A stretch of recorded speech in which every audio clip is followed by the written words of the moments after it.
Uy, may mga naka-big bike. Si Brutasio pala yun. Pati si Raon. Hataw si Marcelito at saka si Popoy, oh. Sinundan pa ni Berting. Grabe, ang bibilis nila. Sabi na si Brando to.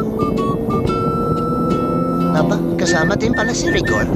Mafala ko di pinayagan yun ng boss niya. Una na kayo, susunod na lang ako.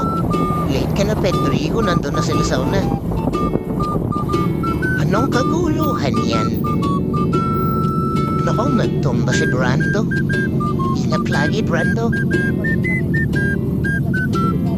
Buti na lang, tudaros ka si Protasio at Popoy. Buti na lang nandyan si Kuya Martin para turuan kami kung paano diskarte. Pero parang galit. Masusunod po, Kuya Martin. Tapos dito, nag-usap kami ni Rigor sa isip using telepathy. Sige, Rigor, pakitaan mo. Oh, ha? Basic. Humanga si Marcelito. Try niya din daw. Kaya mo yan, Marcelito. Pakitayin mo na ang kit ng silangan. Yung, ganap na ganap eh. Kala mo palagi masarap eh.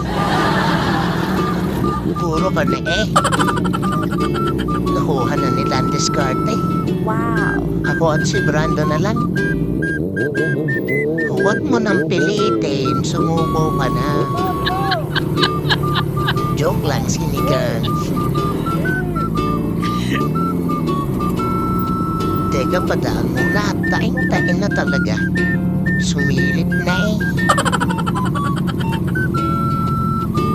Kita nyo yan? Tinagos ka mga big bike.